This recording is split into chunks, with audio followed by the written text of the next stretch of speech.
2025년도 간호사 국가시험 기출문제 풀이입니다. 저작권 관계로 원문제는 그대로 게재할 수가 없습니다. 국가공무원 시험 문제는 공개해도 괜찮은 것 같은데 보건의료국시원에서는 문제를 공개 못하도록 하는 것은 이해할 수가 없어요. 출처를 명시하고 공개하는 것은 허용하도록 하는 것이 학습자를 위하는 것이 아닐까요? 그래서 부득이하게 출제 의도를 반영하면서 문제와 보기를 변형했습니다. 원문제와 큰 차이가 없기 때문에 중요하게 학습해야 할 내용 파악에는 도움이 될 것입니다. 1번 문제의 정답은 3번입니다. 보기 1번. 항암 치료 후 두통이 아주 흔한 증상은 아니며 교육 시 일반적인 부작용, 피로, 탈모, 구내염, 면역 저하 등을 중심으로 교육합니다. 보기 2번. 생식은 감염 위험이 있어 면역이 저하된 항암 환자에게는 피해야 할 음식입니다. 보기 3번. 탈모나 손발 저림 등의 증상은 항암제의 일반적인 부작용으로 말초신경병증과 탈모는 대표적이며 반드시 교육해야 합니다. 보기 4번. 구내염 등 구강 점막 손상이 있는 경우가 많아 자극이 강한 알코올 제품은 금기입니다. 보기 5번. 감염 예방을 위해 면역력이 약한 환자는 밀집된 장소 출입을 제한해야 합니다. 이번 문제의 정답은 1번입니다. 열사병 또는 열탈지는 고온 환경에서 천 조절 기능이 무너지며 발생하며 응급처치의 핵심은 빠른 천 저하와 휴식입니다. 보기 1번. 천을 낮추기 위한 가장 기본적이고 효과적인 조치입니다.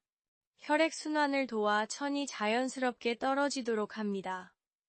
보기 2번. 천이 이미 높기 때문에 따뜻한 물은 증상을 악화시킵니다. 보기 3번. 카페인은 이뇨작용을 촉진해 탈수를 유발할 수 있어 금기입니다. 보기 4번. 열사병의 경우 오히려 천을 더 상승시킬 수 있어 부적절합니다. 보기 5번. 상태가 악화될 수 있으므로 반드시 운동을 중단하고 휴식해야 합니다.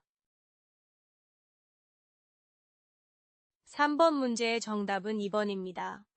출혈성 쇼크 상태에서는 혈액량 감소, 산소 공급 부족이 발생합니다. 수액투여는 순환 혈액량 보충, 조직과 장기로의 산소 공급을 유지하고 심박출량을 증가시킵니다. 혈압이 너무 떨어지면 심장, 뇌, 신장 등의 손상이 올 수 있기 때문에 수액으로 혈압을 일시적으로 유지시킵니다. 보기 1번. 이는 쇼크 환자에게 유용할 수 있지만 출혈 부위가 다리인 경우 지혈이 먼저이며 들어올릴 경우 출혈이 심해질 수 있습니다. 진통제는 통증 조절은 필요하지만 출혈이 지속되고 있는 상황에서는 우선 순위가 아닙니다. 수혈은 필요한 조치이지만 이 역시 지혈이 우선된 후에 시행됩니다. 문제 4번은 3번입니다. 이 상황은 아나필락시스 쇼크로 의심되는 응급 상황입니다. 벌독 등 알레르겐에 의해 발생하며 기도 폐쇄, 순환기 붕괴, 호흡 정지로 빠르게 진행될 수 있습니다. 에피네프린의 효과는 기관지를 확장하여 호흡곤란을 완화합니다. 혈관 수축으로 혈압을 회복합니다. 심장 박동을 강화하고 순환을 유지합니다. 냉찜질은 국소 증상 완화용이며 전신 아나필락시스에는 효과가 없습니다. 수분 섭취는 기도가 불안정한 상태에선 금기입니다. 문제 5번의 정답은 3번입니다. 유방절제술 후 림프절이 제거되면 림프액의 흐름이 방해받아 림프 부종 발생 위험이 증가합니다. 장갑 착용은 정원 작업 시 외상과 감염 예방에 효과적입니다. 보기 1번. 혈압은 왼팔에서 측정해야 합니다. 수술한 팔은 혈류 흐름을 방해합니다. 보기 2번. 무거운 물건은 부종을 유발하므로 금지입니다. 보기 4번. 부종 증상이 느껴지면 림프 마사지가 필요합니다. 보기 5번. 강한 자극은 오히려 부종을 악화시킵니다. 6번 문제의 정답은 4번입니다. 사도 화상이란 피부 전층은 물론 근육, 인대, 뼈 등 깊은 조직까지 괴사한 상태입니다. 광범위하고 깊은 조직 손상으로 인해 심한 체액 손실, 쇼크, 신장 기능 저하 등이 동반됩니다. 보기 1번. 화상 초기에는 심박수 약간 상승할 수 있습니다. 보기 2번. 신장 관리를 위해서는 평균 동맥압은 65 이상이어야 합니다. 65는 위험 수준은 아닙니다. 보기 3번. 혈청 칼륨사는 정상 수치입니다. 보기 4번. 소변량은 0.5 이상이어야 합니다. 지금 상태는 이상 소견입니다. 화상 환자에서는 체액 손실로 신장 관류가 감소하고 급성 신손상 위험이 큽니다. 소변량 감소는 초기 경고 징후로 반드시 즉시 개입이 필요합니다.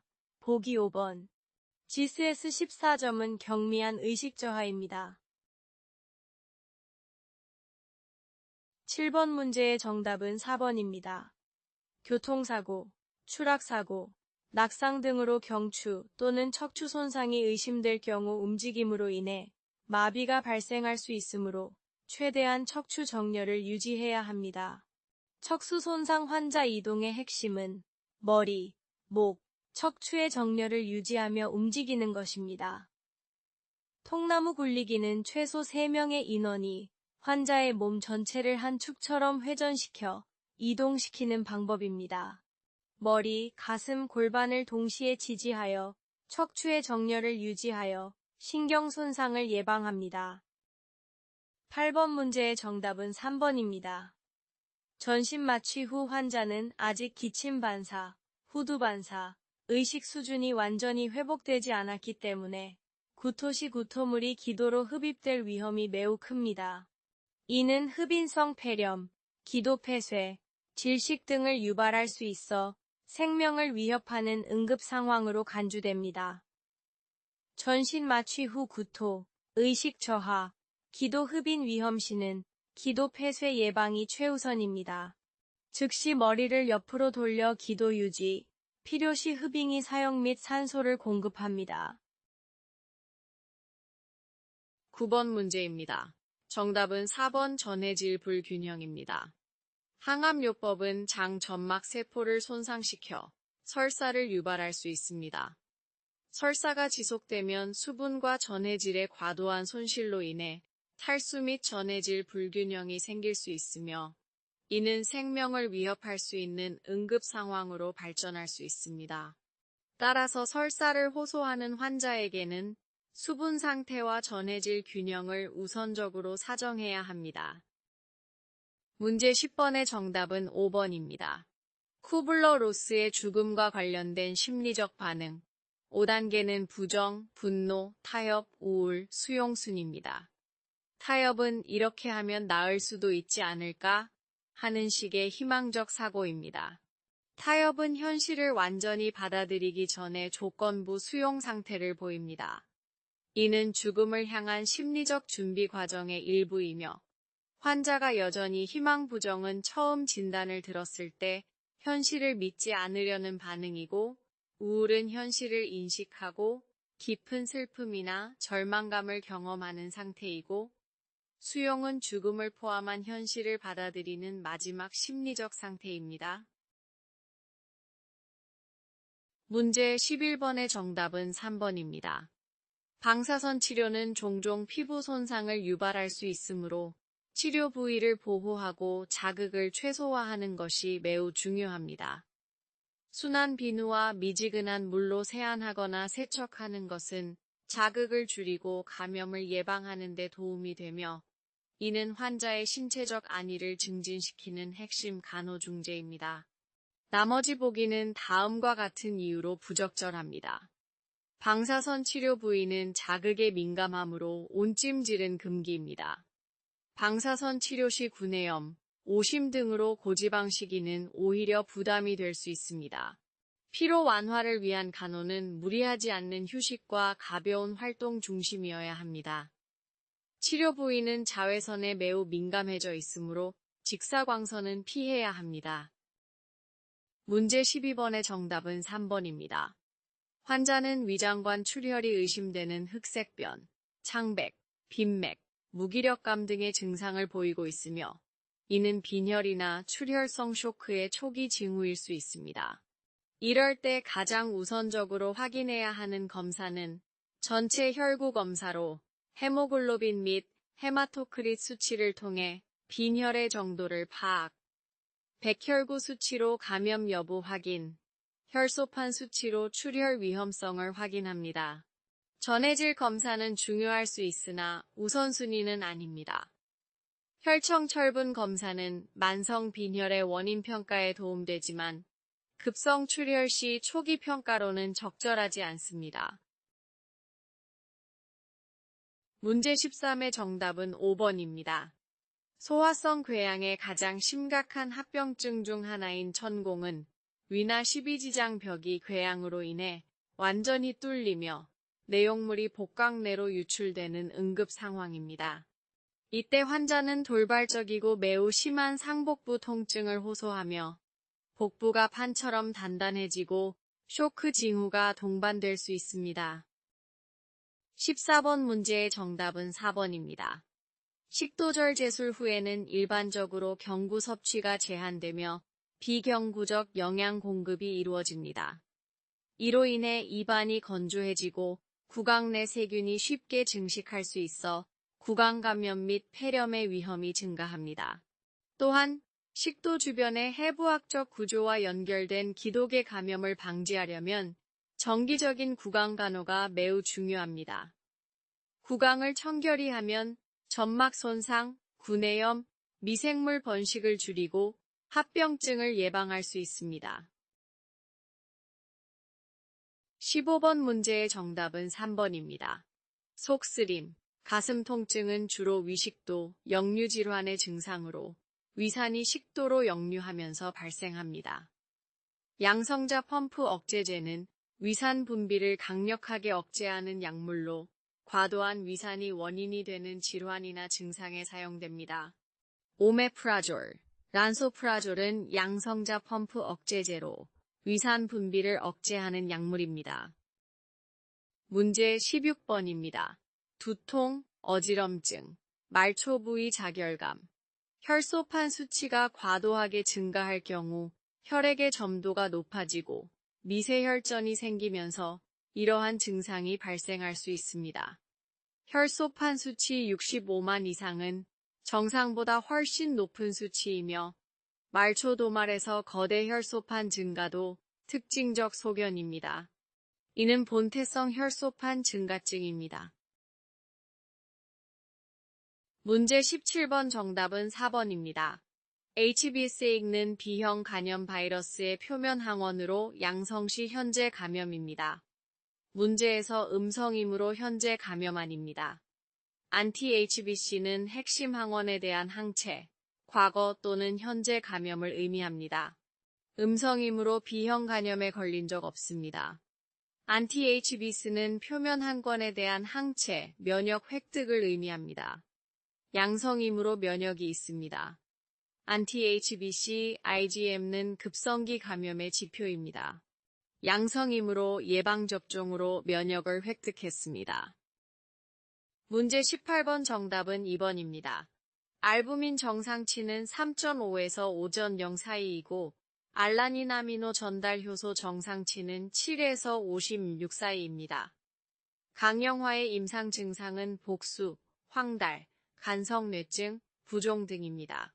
거미혈관종은 피부 표면 가까이에 위치한 확장된 모세혈관이 중심에서 거미 다리처럼 방사형으로 퍼진 형태를 보이는 병변입니다. 거미혈관종은 에스트로겐 증가와 관련된 경우가 많으며 특히 간경화증 환자에서 흔히 나타납니다.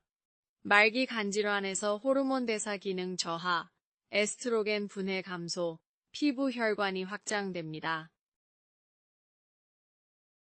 17번 문제는 간세포암 환자가 경동맥화 학색 전수를 받은 직후 간 기능 악화, 특히 간부전 등의 합병증을 예방하기 위해 가장 먼저 사정해야 할 항목을 묻는 문제입니다. Transarterial chemoembolization은 간동맥을 통해 항암제와 색전 물질을 주입하여 간종양의 혈류를 차단하는 시술입니다. 이 시술은 간세포에 부담을 줄 수 있기 때문에 시술 후 간 조직의 괴사, 허혈, 약물 독성 등으로 인해 간기능 악화 위험이 큽니다. 따라서 가장 우선적으로 사정해야 할 자료는 다음과 같습니다. 간효소 수치인 AST, ALT입니다. 수치가 급격히 상승하면 간부전 진행 가능성 있습니다. 보기에서 소변 배출량은 중요하긴 하나 간기능 사정보다는 신장기능 지표입니다. 20번 문제는 당뇨병성 케톤산증 환자에게서 확인할 수 있는 대표적인 임상 사정 자료를 묻는 문항입니다. DKA의 병태생리는 인슐린 부족으로 혈당이 상승합니다. 고혈당은 삼투성 이뇨를 유발하여 탈수가 됩니다. 지방 분해가 증가하고 케톤체를 생성합니다. 폐하가 감소하여 대사성 산증을 유발합니다. 그래서 정답은 1번, 탈수입니다. 혈당은 상승하고 저혈압이 됩니다. 혈액은 농축되므로 헤마토크리트 수치는 증가합니다. 21번 문제는 궤양대장염, 울세라티브 콜라이티스의 특징적인 임상 증상을 묻고 있으며 정답은 출혈성 설사입니다. 궤양대장염은 주로 직장부터 대장에 국한된 염증성 장질환으로 점막층에 국한된 만성염증이 특징입니다. 염증이 심해지면 점막에서 출혈, 궤양이 생기며 그로 인해 혈액이 섞인 혈변이 가장 흔한 증상으로 나타납니다. 그 외 복통, 점액변, 탈수를 동반합니다. 보기 1번 누공은 크론병에서 더 흔합니다. 22번 문제는 식도암 환자를 사정한 후 체질량 지수, 일일 섭취량과 배설량수, 혈청 총 단백질 수치가 주어졌을 때 간호진단 문제입니다. 정답은 영양 불균형입니다. 체질량 지수, BMI 17.5는 저체중 상태입니다. 섭취량이 700ml인데 배설이 600ml이므로 섭취가 유지되지 않고 있습니다. 혈청 총단백질의 정상치는 6.4에서 8.3인데 현재 환자는 5.5 GDR로 심하게 낮습니다. 더구나 식도암으로 인해 연하곤란 상태에 있습니다. 이 모든 자료는 환자가 현재 심각한 영양결핍 상태임을 보여줍니다. 24번 문제는 크론병으로 소장절제술을 받은 환자의 퇴원 후 적절한 식사요법을 묻고 있습니다. 정답은 고단백 식사입니다. 크론병 환자는 염증과 수술로 인해 장 흡수 기능이 저하되고 특히 소장절제술 후에는 영양 흡수가 더 어려워집니다. 따라서 체력 회복과 상처 치유, 조직 재생을 위해 단백질 요구량이 증가하며 고단백식이 권장됩니다. 만성적인 체중 감소, 빈혈, 저단백혈증 등을 겪을 수 있으므로 충분한 칼로리와 단백질 공급이 필수입니다. 그 외에 수분과 전해질을 충분히 보충해주고 식사는 소량씩 자주 먹어 소화 부담을 줄입니다.